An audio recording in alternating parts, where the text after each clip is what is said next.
What's going on, guys? It's your boy Random Guy Kev, and this is Thoughts of a Random Guy. We talk about many things dealing with love, dating, relationships, adulting, life's ups and downs, and the ever evolving world of just being a human. Don't forget to check me out on all your favorite social media platforms at Random Guy Kev and my website at randomguykev.com. Today's topic is repairing and strengthening your relationships. And my co host for this episode is Dan. Dan is back. And Dan brought this topic over. We've talked about different types of relationships, red flags in relationships. What are red flags in relationships? Relationships in general, as far as like dating someone and your friendships, searching for validation, and then those types of things. But repairing and strengthening your relationships, like I feel like when you brought that topic up, it's it's something interesting because I don't think a lot of people think about repairing or strengthening their relationships. What can they do to strengthen a relationship or repair one that's gone? Um, with your significant other, you think about, you go to counseling, you try to listen more, you try to do, steps that will, you know, make it better.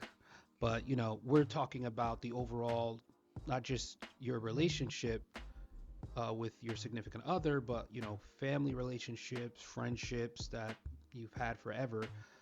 How are you repairing those and how are you strengthening those? Like, let's get into it. hmm Any thought? I'll let you start off with this one. Yeah, so I think there's not everybody is always thinking of, like you said, they're Yep, not yep. always thinking of ways to like repair uh, or mend or strengthen their relationship.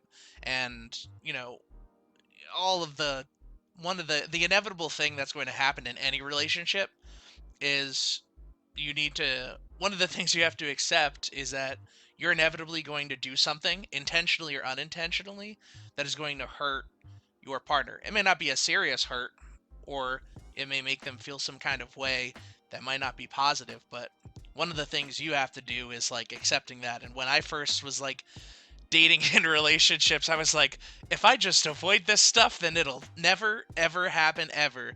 And Yeah. that was not the case, right? Because then there was never any conflict, there was never anything to resolve, and if you just think everything's okay, but really, like, then eventually at the end, everything kind of like comes out. So the first thing for me is understanding that it's inevitable, but the way Mhm. that you can make that relationship stronger is in the repair, is you being, what are you going to be able to do, how are you going to, with your partner or whoever this other person is, you're together in this relationship, so you both have a responsibility. But if you're the one who did the wrong, it's on you to um it's on you to have that conversation and to be proactive in it. Like, it's something that I've definitely like gotten uh, a lot better at. Mhm. Initially I said I wasn't really aware, and I just hid a lot of the time that people pleaser in me,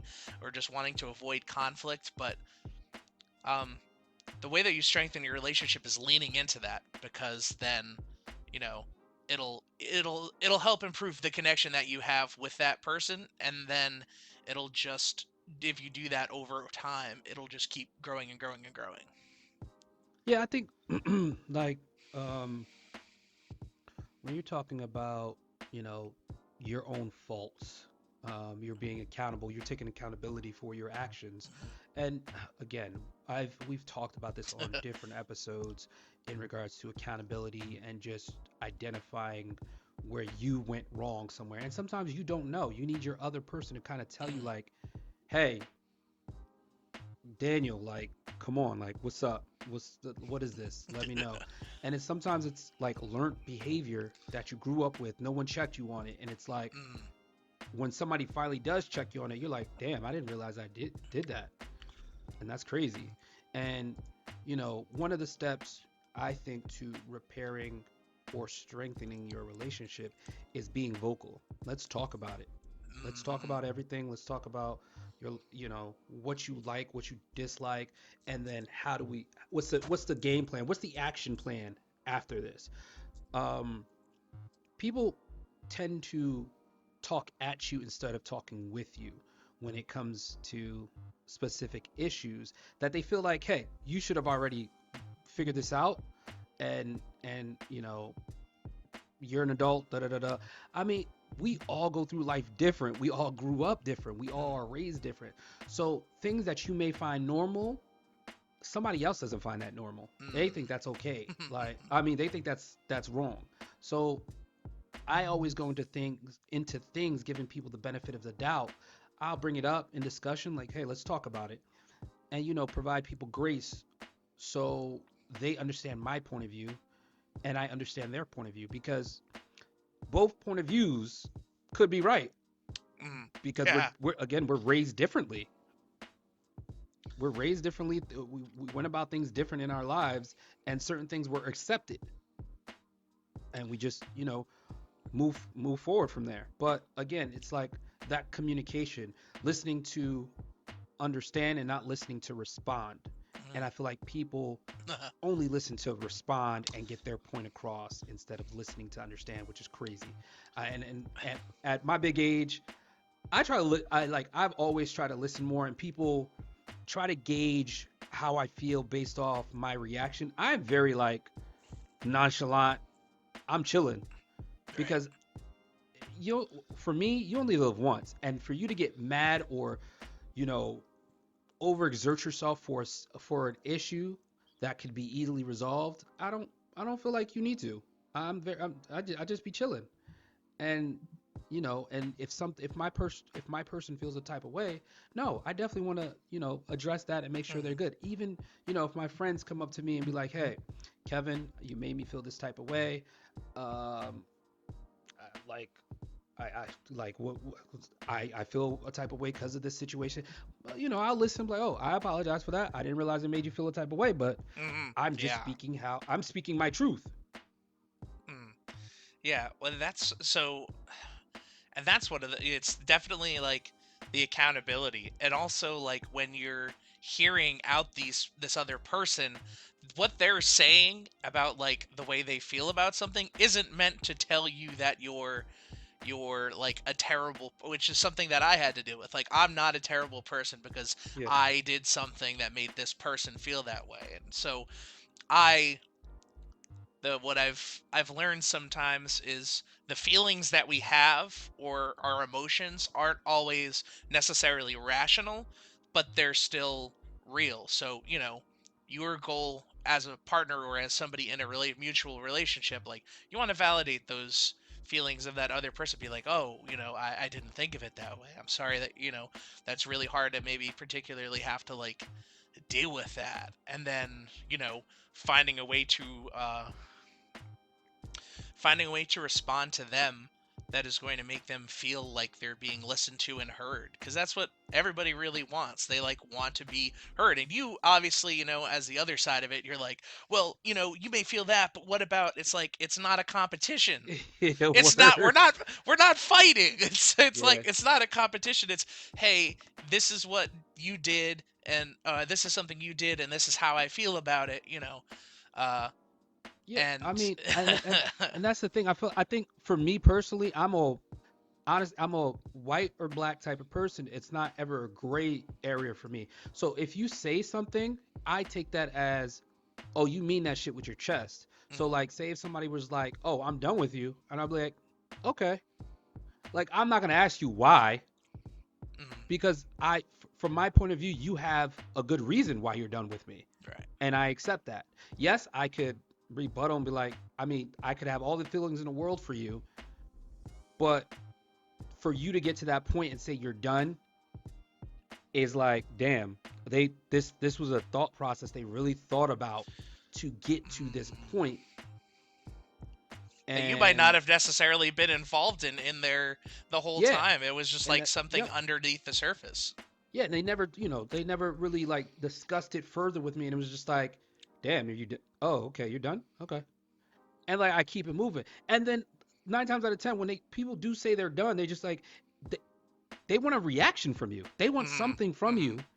And when you don't give them that, they're just like, hold on. You're not gonna fight for me. You're not gonna do. Like, you said you're done. Like I don't. Yeah. Like I think you're a rational human being, and for you to come to that decision, I assume that you really thought it out and said, this is why. Boom, I'm done. And what am I sit there and fight for? Somebody that doesn't want me? Why? Right, right. Like it's something you didn't it wasn't a conversation that was had at any point. Like there's multiple like it's we all, we know that a decision like that isn't going to just like be a snap decision. Like we learn, along the way, like when you look back retrospectively at a lot of like relationships that didn't pan out, it wasn't like super big things necessarily that were the breaking points. It was small moments along the way of like maybe invalidation or not being connected and being disconnected, like and not mending those things. When they don't get fixed, they just like fester, fester, fester, and then suddenly like it explodes. So it's I, like you said, like this is a decision that you have already made, and if you didn't come to me as, hey, here is what I'm feeling, mhm. what can we do to amend that or fix that, and you just say, I'm done. That's not you wanted. That doesn't show me. Tell me that you want me. This is like we're Yeah, grown we're adults. adults. And that's the thing. It's like, I think if you don't understand your own needs, you can't share Mm, that with the people around you. Like our friendship, me and you, we met through Airsoft. yeah, Um, we joke around a lot. I think we're constantly communicating here and there over Instagram memes or random text messages. Sometimes we'll game, and right. it's like I feel like we have an understanding of our friendship. Like our and if I felt like our friendship was like, oh, I need more from you on our friendship, I feel like I would say it, and you would say it like, yo, I need you to be more active in our Yeah. friendship. I need you to do this, and you know, we would keep it moving. And when it comes to your partner and like family, like for me, family is like at this point in my life, if you're family and you just kind of pop up, hey, how you doing? Let's you got to put in more effort than me because personally, I don't care. I don't need to add more people to my Mm, life. I already got too many people in my life that like, I'm trying to link up with or hang out, and it's like you got to make more of the effort. Even new friends, new people trying to enter my life, and I'm like, bruh. I mean, I'm sorry, you got to put in more effort than me because I personally don't need new friends. I don't. And if you happen to be a new friend, you want to build a friendship, cool. That's cool. I mean, but you're gonna have to put more of the effort in so I can meet you halfway or something. Because I hate at this point in life putting in so much more effort than other people, to and not get there's them no, back. there's no return on it. Mm, mm, It's like it's kind of pointless. I know people are searching for new connections here and there, but again, like I prefer to work on the relationships I currently have, strengthening those, um, and moving forward. I don't really have too many relationships I need to repair, mm, because if it gets to that state of repairing a friendship, I mean, there's a reason why we're not really friends anymore. right. There's a reasoning for that. Like, why do I really need to repair this, or I could just let you go? And Mm, it's more about strengthening the core friendships that I have now. And people always question a lot of my church friends that I'm still friends with now. They're just like, "Oh, you have too many friends. Like, you have too many date ones. You got too many of this." And I'm like, these are the people like I grew up with, and we've strengthened our relationships right. by always being in each other's life and being active and like setting up dates to, hey guys, we're gonna all link up this day and just talk about life and catch up. Whereas there's other people who I like was close with in college, and now it's like I may hear from them maybe every other year, Right. and it's like, I mean, we could make that stronger, but based off the energy that I get back, it's just it is what it is, and I'm not pressed by it. Right.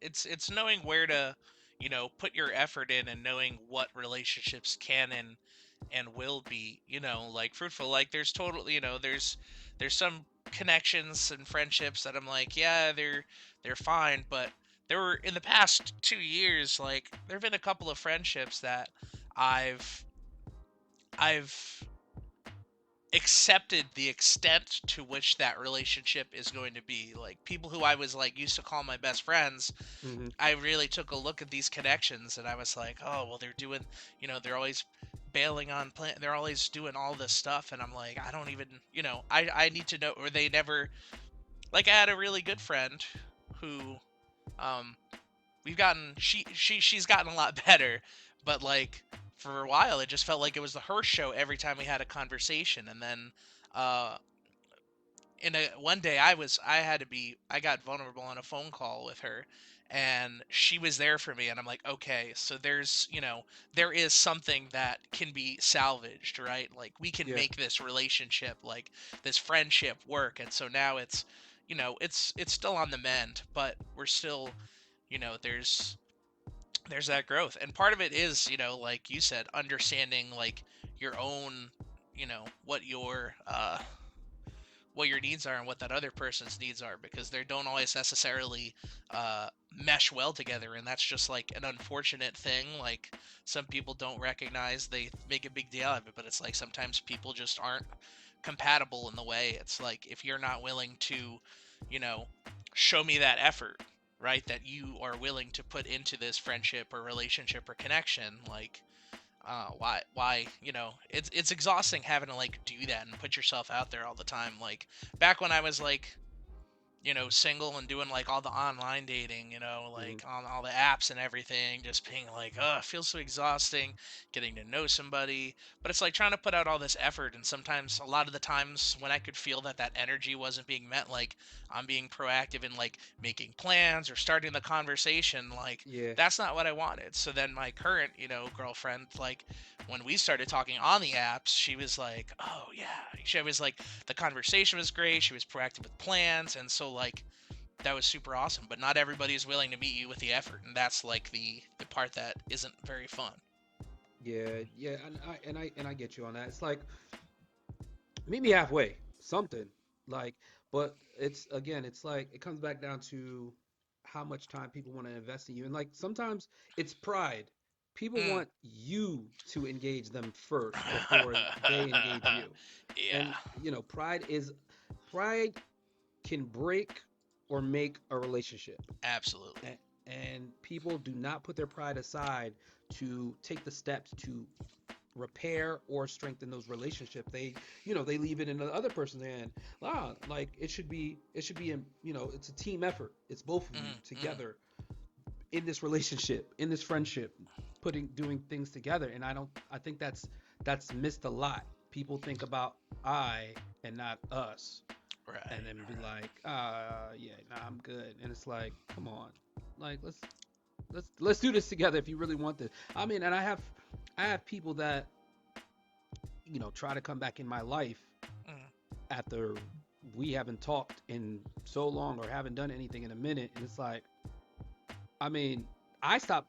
I noticed I stopped communicating, over communicating with people, and being the first one that reaches out all the time, and noticed there was a decline in who was in my circle after mm. that. Yeah, that was definitely something that like kind of coming out of like the post COVID world, is there was like, it's like it was very easy to figure out people. I'm like, if I'm gonna, put all this effort in, and like they just keep bailing on plans all the time or something, like I'm not gonna do that anymore. I'm gonna be civil. I'm gonna keep it, cool with that person, whatever. We could talk every so often, but like I'm not gonna be rushing to reply or being proactive in making plans, because thus far I haven't been met on that. Yeah, Like, that's why I just leave my phone on vibrate or silent. Some come through, some come through, but like those people that are gonna get out to me, they're gonna get to me in some way or right. form. But other people, like, bro, like I'm not bending over backwards. I've had people like out of the blue, hey, how you doing? Like miss you and da da da. Like, can we link up at some point? I don't know. We'll see how life goes. I don't know at this point. I'm just going with I'm going with the vibes. And the thing is, you got to be very observant to patterns to people's patterns in Yeah. life, because at one moment they they will be invested in what you guys are building, and then the next moment things change. Things Hmm. change, life situations change, people take a step back. Sometimes, you give people the benefit of the doubt, and hey, something in life came up. They don't, they're kicking it to themselves. Hmm. And I used to do that. I used to do that heavy, where I just disappeared and I just stopped responding. My phone was on do not disturb, and I would just sometimes I would just leave my phone at home, like not really care who hit me up and stuff. It's like, a phase. I learned to do a little bit better. I'll keep my phone on me, but I'll Hmm. just put my phone on silent and check it here and there. And the people that need to get to me will get to me. Right. The people I will respond to. But in this day and age, it's like people just watch whatever's on the internet and think that's the right way to go about them. Just Oh, because yeah. I sent them a meme video, or had a quick chat with them on one of their photos, that's considered communication. That's Our friendship is strong here. You're just like, wow, man. Yeah, we're really putting in the work, putting in the hours. Yeah. I- Our friendship is real strong here yeah, by doing those little it's things on social media. like And that's why we got to take a step definitely back. right. Yeah, yeah, we're like too strong. It's going too strong. We got to be careful. I, it's knowing your like you said, knowing the other person's kind of like knowing their. I mean, knowing not only what they do, but also like what they've been through, because sometimes that help knowing all of this information, like having the bigger picture, especially with a partner, is having this bigger picture of like what events that have happened in their life and have shaped them, like can Yep. help you learn how to better respond. Because for example, with I realized that I spent a lot of time like just closing myself off from people, and so when a situation would just get particularly stressful, I would just like shut down, and I would just Yeah. like box things up, and I'd put it off to the side. Yeah. So I get into this relationship, and due to past hurts that person has had, something like that is just something that doesn't really it doesn't work for them, because it causes them so much anxiety, and it's like this anxious avoidant dance, Yeah. which is the avoidant person is going to avoid it, and then the anxious person, you know the avoidant behavior may causes the anxiety. And so me having to be like, that's what I would want to do. I'd want to just run away and not have this conversation. Hmm. And I would say, I'm just gonna go take a break or something. And then my girlfriend was like, this is not something that is going to, you know, work for me. Or like going to bed, with like not feeling like a conversation has resolved, Yeah. like we're gotten to a point where we don't know we're going to talk about it again. Like she's Yeah. like, so every conversation that we have, like we talk it through until it's like done. And if or we table it if it's something maybe that involves a little bit more emotional labor of like digging through some things. Like there's definitely ongoing conversations, but um you know that is going to help things go along a lot more smoothly in those conversations, and to mend that conflict, is knowing what the other person's probably going to need and knowing what you need. And if you need that space, or whatever, you need to be respectful of that other person, because it's mutual. And if like obviously you're not open to mending that, you know, or like your pride, your ego's too strong to like Hmm. change yourself for somebody, not change yourself, but somebody for somebody else. But it's you are in a connection, like you're responsible for doing things to help nurture that connection and understand that person. You're not changing who you are. It's just some of the, well, you are, because you're learning that, like you're like, oh man, I didn't know how unhealthy this was. Yeah. Oh Yeah. Yeah. no. So it's like unlearning those unhealthy things to Yeah. have better communication with your partner. It's like that's not changing you necessarily, Yeah. You're but becoming a better person. right, Yeah. it's you're growing. Yeah. You're growing as a person. And for me personally, when it comes to repairing and strengthening your relationships, at the end of the day, I leave it in God's hands. God, Hmm. God got it. If there's something that's going on in my life that I don't know, I don't know what to do. Let me go to the Bible real quick. Let me read a verse or something. Let me check myself, and then I'll come back and address it at another point. But Hmm. that's at this point, I just leave things in God's hands. And if He wants it to happen, it'll happen. If He don't want it to happen, it won't happen. Hmm. And that's how I feel about it at my big age. Um, but as we get to the end of this episode, what do you want to leave people with in regards to repairing and strengthening your relationships? I think that really what it will always boil down to is a couple of simple things: is go into like you said earlier, going into a conversation, or going in willing to listen. Mm-hmm. Don't let your ego or your pride get in the way. Learn about this other person, their past traumas, and learn how to respond to them. Learn how you feel and what how things make you feel. And Yeah, then when you know all of these things and you're slowly, it's small steps, it's baby steps. It's hard it at definitely first. is It's baby steps. really hard to start, like, I mean, so it's hard. So it's just like small steps, take some small risks with really low stakes things that may cause some friction. And then it's inevitable that something's going to go wrong, but it's all in the way that you repair and you mend that disconnect. Yeah. And thank you for joining me for this episode. Thank you for having me. And that is it for this one. You guys can find me on all social media platforms at Random Guy Kev and my website at randomguykev.com. Don't forget to check in, and I'll catch you guys on the next one.